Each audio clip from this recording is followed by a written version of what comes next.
So కోట్లాది మందిని పేదరికం నుంచి విముక్తి చేశామని చెప్తున్నారు. వాజ్పేయి హయాంలోనే గ్రామాల్లో రోడ్ల నిర్మాణానికి బీజం పడింది. గతంలో ఒకే కుటుంబం పేరుతో పథకాల అమలు, 370 రద్దుతో కాశ్మీర్లో భారత రాజ్యాంగం అమలు, భవిష్యత్తులో అతిపెద్ద మొబైల్ ఫోన్ల ఉత్పత్తి దేశంగా భారత్ మారబోతుంది, అందరి కృషితోనే వికసిత భారత్ సాకారం అవుతుందని చెప్తున్నారు మోడీ గారు. ఆర్టికల్ 370 రద్దుతో శ్యాంప్రసాద్ కళ సాకారం చేశామని ప్రధాని నరేంద్ర మోడీ అన్నారు. జమ్మూ కాశ్మీర్లో భారత రాజ్యాంగం అమలు చేశామని చెప్పారు. గురువారం ఉత్తరప్రదేశ్ రాజధాని లక్నోలో జరిగిన భారతరత్న మాజీ ప్రధాని అటల్ బిహారీ వాజ్పేయి 101వ జయంతి కార్యక్రమంలో భారత ప్రధాని నరేంద్ర మోడీ పాల్గొన్నారు.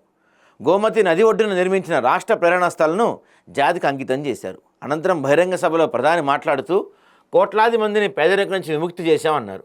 గతంలో ఒకే కుటుంబం పేరుతో పథకాలు అమలు చేశారు. వాజ్పేయి హయాంలోనే గ్రామాల్లో రోడ్డు నిర్మాణానికి బీజం పడింది. 2014 నుంచి గ్రామాల్లో 4 లక్షల కిలోమీటర్ల రోడ్డు నిర్మాణం జరిగింది. దేశంలో ఎక్స్ప్రెస్ వేల నిర్మాణం మరింత పుంజుకుంది. వాజ్పేయి హయాంలోనే ఢిల్లీ మెట్రో ప్రారంభమైంది.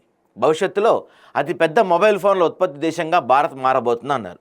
అందరి కృషితో వికసిత భారత్ సాకారం అవుతుంది. లక్నోలో అతిపెద్ద డిఫెన్స్ కారిడార్ ఉంది. బ్రహ్మోస్ క్షిపణులు లక్నోలో తయారవుతున్నాయంటూ మన బ్రహ్మోస్ క్షిపణుల సామర్థ్యం ప్రపంచమంతా చూసిందన్నారు.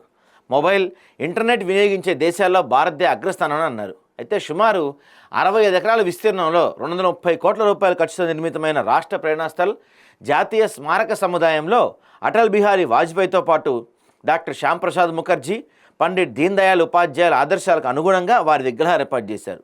ఈ కార్యక్రమంలో UP CM Adityanath, governor Anandiben పాల్గొన్నారండి. అక్కడ